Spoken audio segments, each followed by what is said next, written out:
Well, good morning, afternoon, evening, whenever you're watching this. I'm going to turn my volume down a little bit. This is just the video as a recap for the Hebrew Primer Chapter 3 that we reviewed and went over at the last November lay school.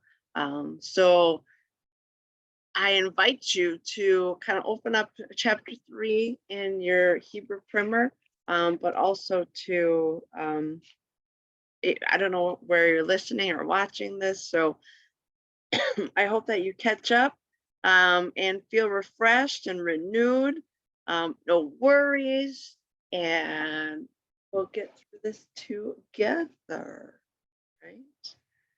I'm going to share my screen so we can go along.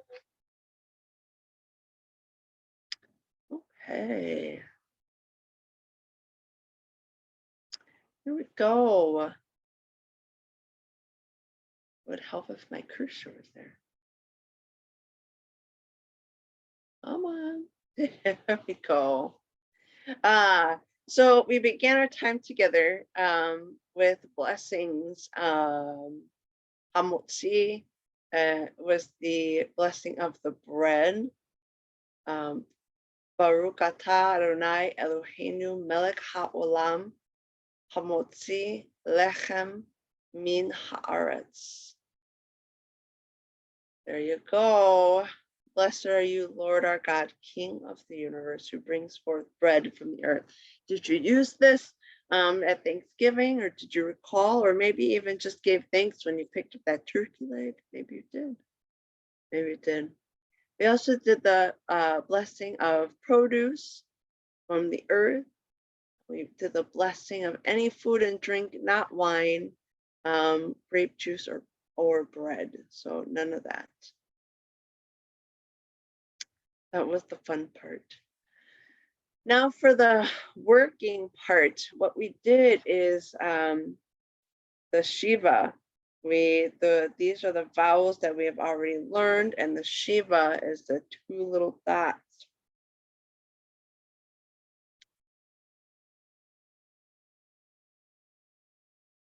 So if you can look on page 16, we have, from reading from right to left again, we have A,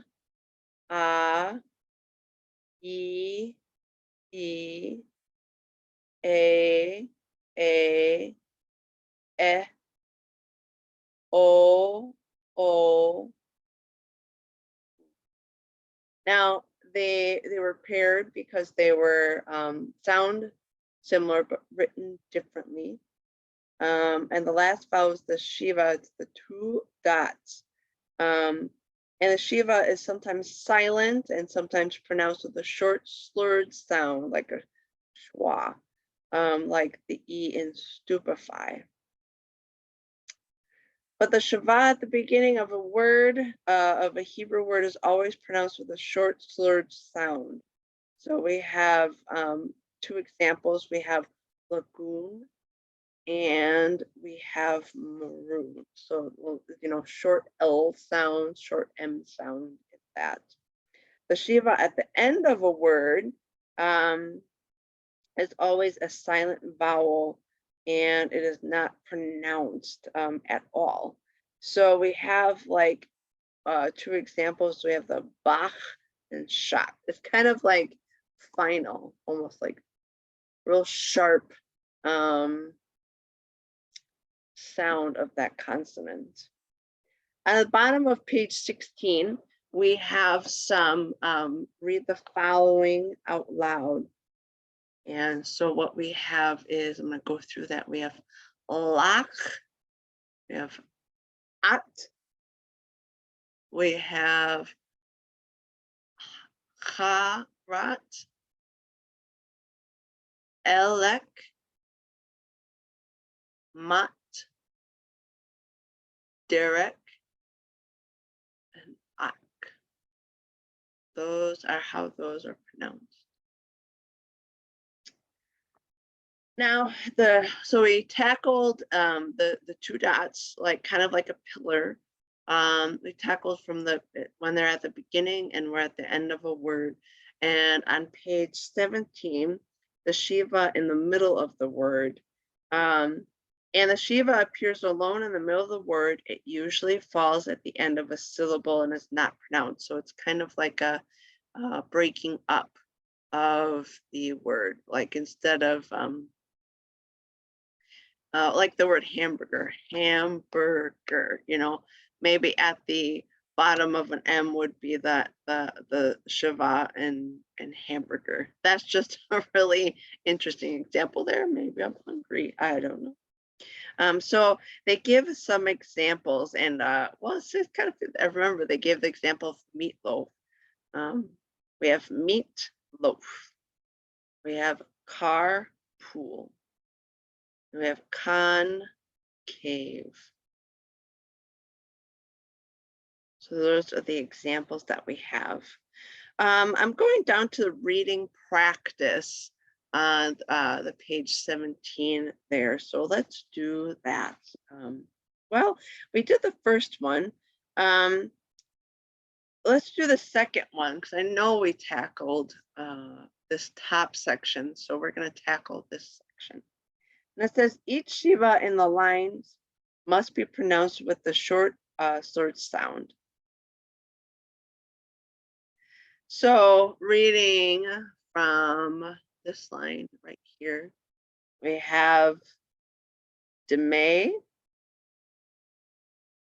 we have Pre, we have Malo, we have the door, we have the Shem. I think that one that I just did, Lashem, is probably the easiest, probably clearest, best understanding of how the Shiva works. We have Shmi. Remember, I taught you that one. Shmi Phyllis. That's how it says my name. Shmi Phyllis. Kadosh. Kadosh is that last one in that first line, Kadosh. And then the line right underneath it, we have Yesod, B'nai, Shmor, Vagad,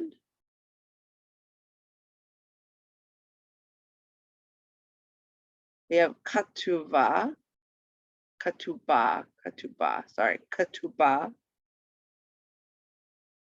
Bali, and May.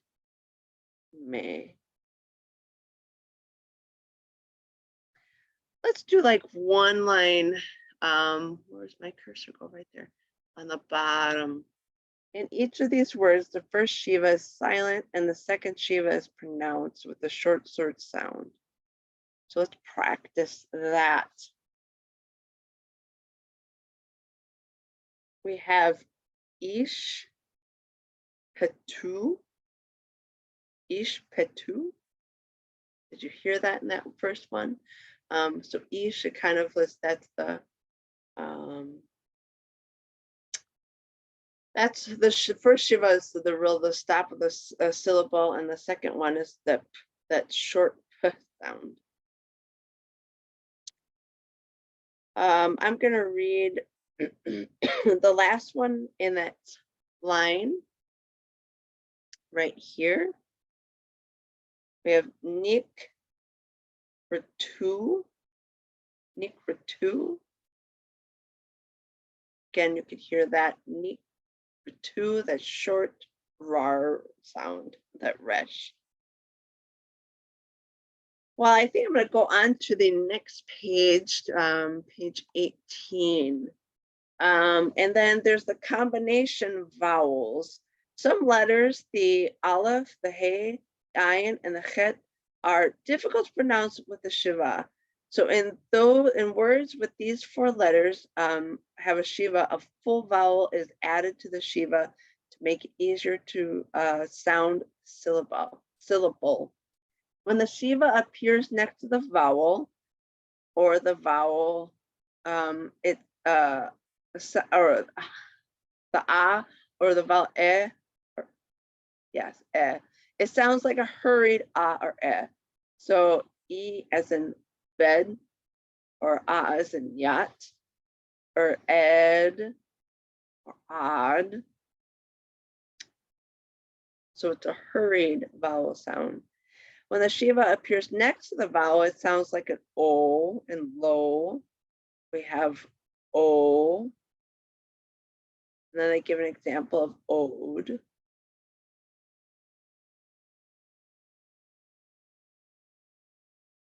And then it gives you some example to read. So I'm going to read the aloud. I'm pretty sure we did tackle that, but let's hear it again.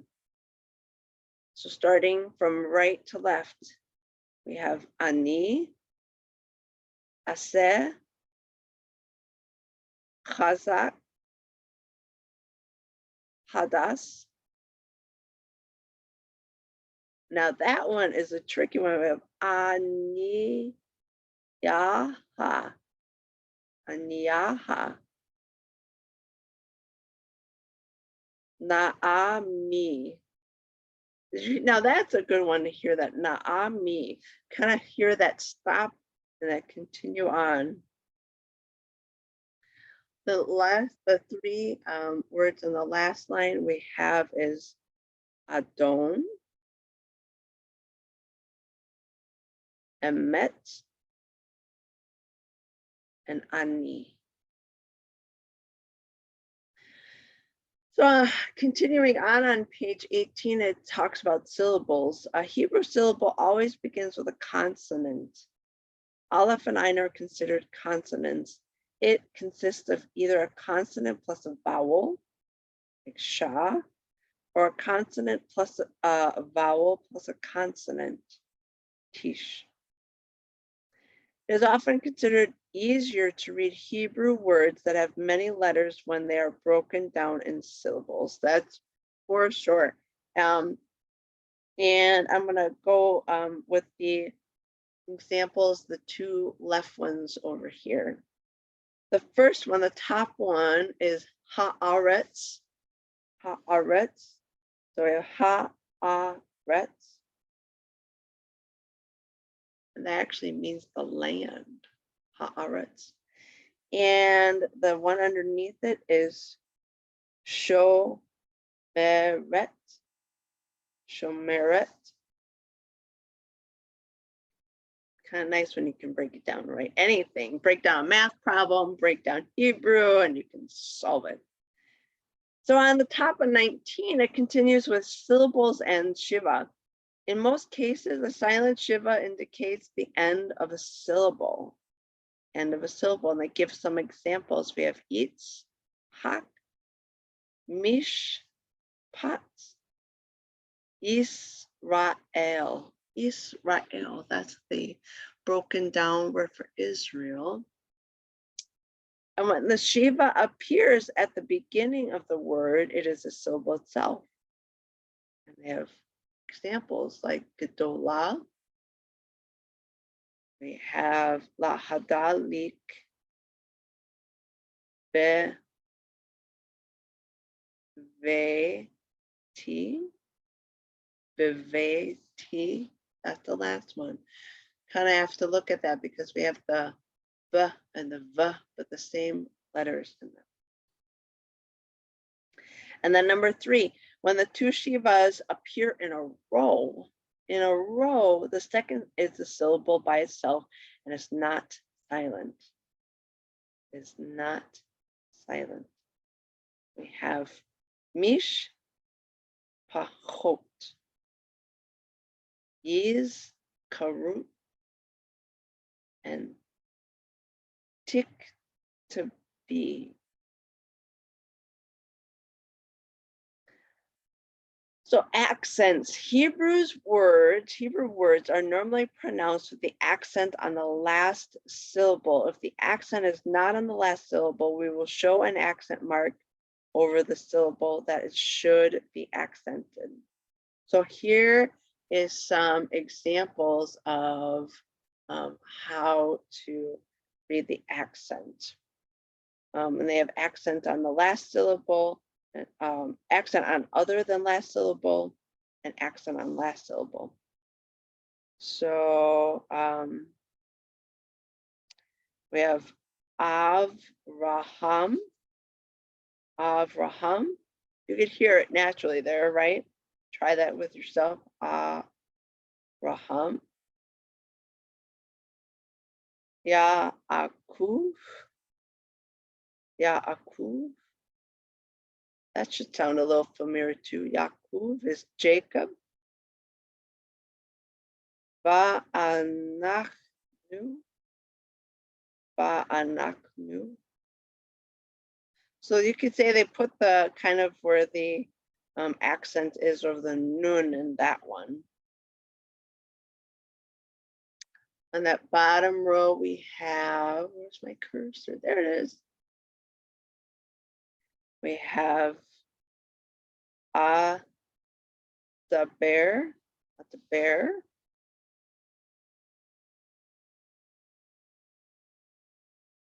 We have mashlichim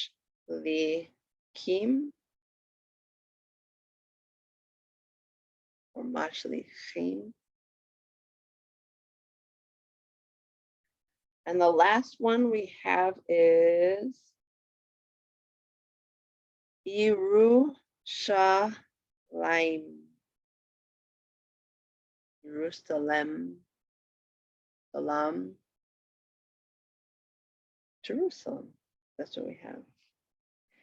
On the bottom of 19, it continues on with odd vowels. The letter chet, when the last letter of the word is a chet, the vowel underneath is ah. The combination is ach and not cha. Ach. And that's the kind of the hard, confusing one right there. So we have two examples. We have kuach and ruach. Kuach, ruach. Then it gives the examples. Read aloud the following. So I'm going to read that is nach or nuuk. We have sha be'ach, sha be'ach, sha meha,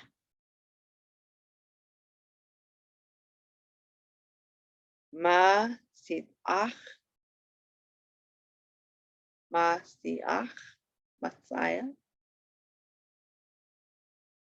shalicha, and solecha. That's the bottom. Try that out yourself.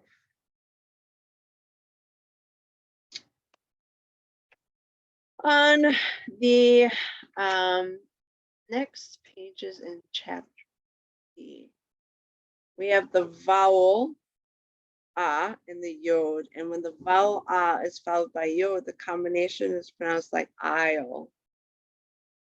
So examples that they give is bow tie or my. And then read the following aloud right there. We have alai, bunai, habutai, sai, enai, and chai. Not cha, but chai. And the vowel O and the yod, the vowel O is followed by the letter yod. It's a combination of pronounced like oil, like boil. So we have boy and soil are examples. And then it had to read the following.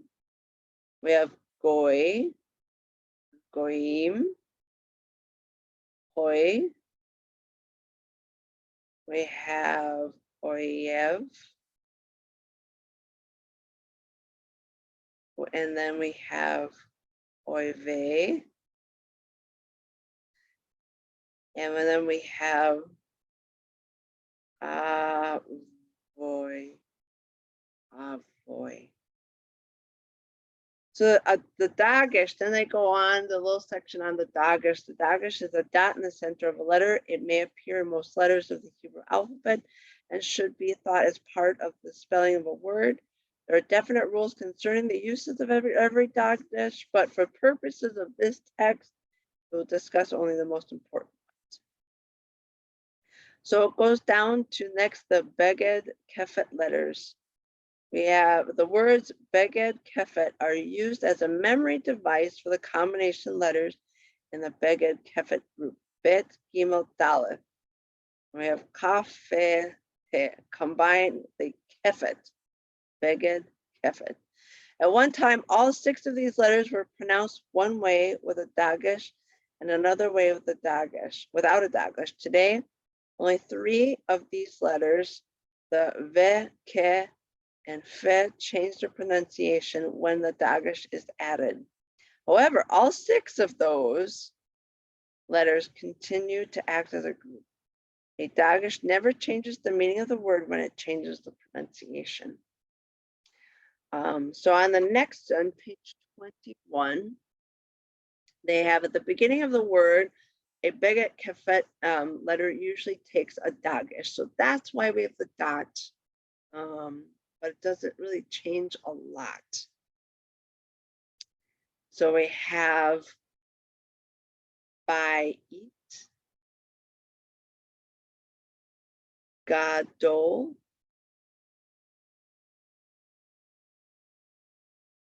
David.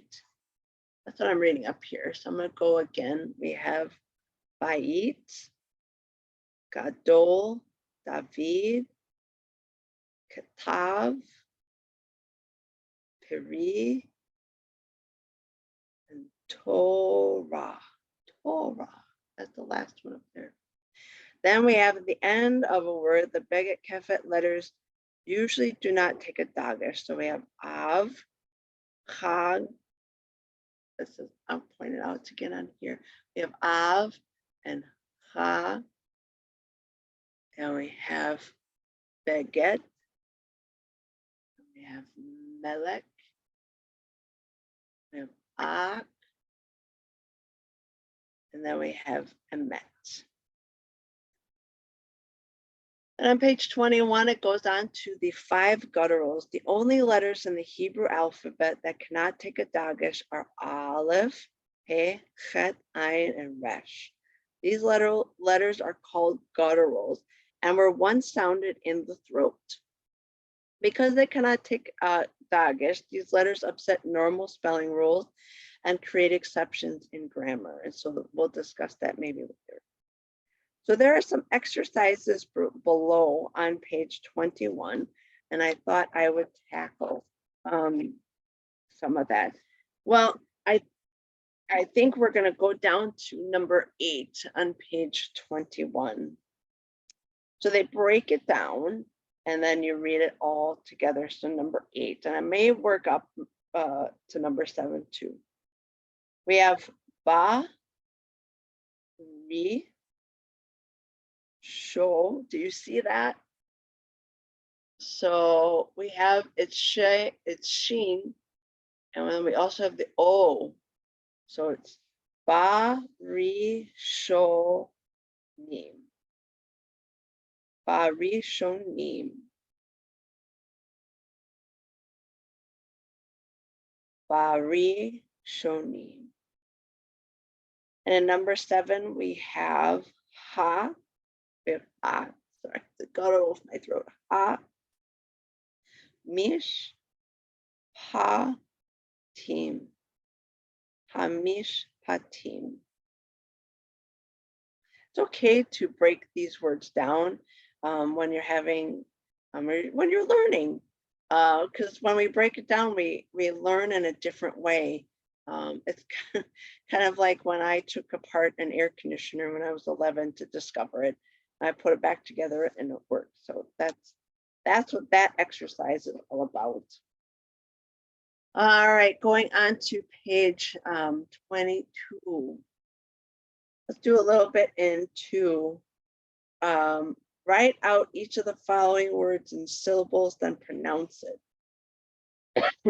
So how I would do that, like with number 1, we'll read it. It's Avraham.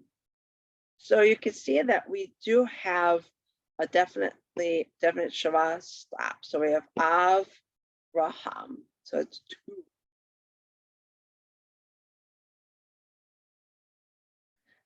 And in number 2, we have, well, let's see another example.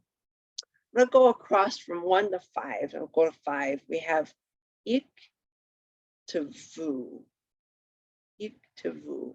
So we have ik to vu. We almost have 3 there. Ik to vu. I'm just going to go across to 9. Number 9, we have de rakim. De rakim. So we have kind of 2. De rakim. We have 3 there. And in 13, we have mish hachot. Mish hachot. That's 3 of them. I'd like you to do some of that, practice some more of those in number 2. And number 3 is to read the following words with odd endings. And so just review. Let's go with line 4. With line 4, and it's right there, we have Shnaim, Shnaim, Al Panim, Al Panim. Okay, doing it. Shanaim, Shanaim, Al, definite, the second one. Panim, Yameh, Kape, Avote, and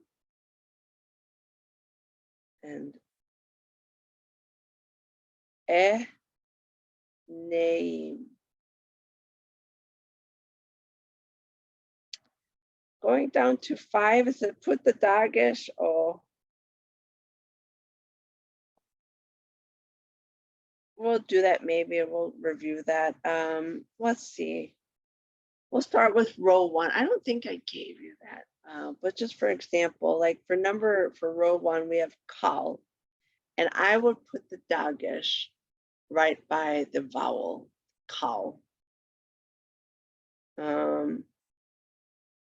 Avot.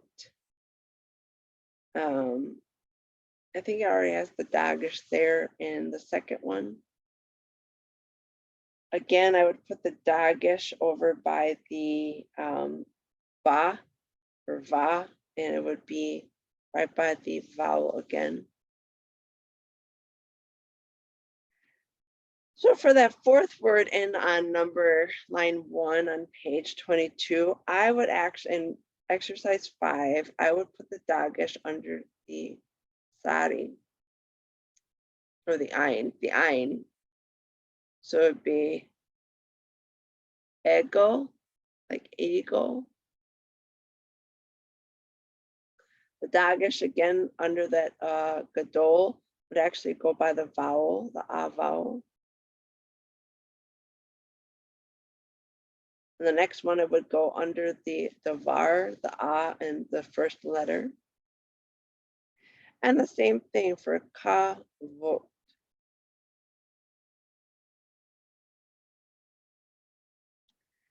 So in page 23 in exercise 7, find the silly English sentences in Hebrew. I don't know if you did these or not, but let's try it out.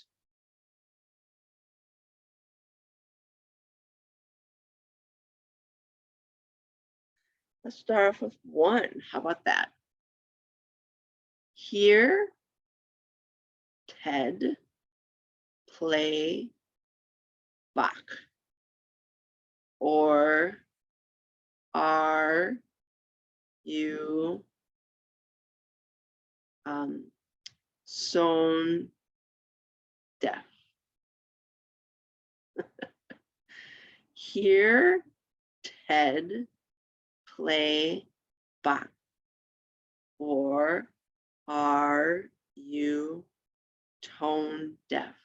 Oh my goodness. So try and pronounce those, see what you get. I'd be happy to hear that for sure. Exercise 9 on page 23, and it goes on to 24, are read the following real Hebrew words and read them aloud easily. So this is just for practice. And because we are not, good at getting all the way, we only have somewhat little limited time. But I'd love for you to go to line 12 on 24. I will read them and hopefully leave a pause, or you can pause it and say it for yourself. We have, starting at line 12, we have Rag Lenu. Rag Lenu. We have Shom Re. Shom Re. Shavi'i. Shavi'i. Shkina. Shelekha.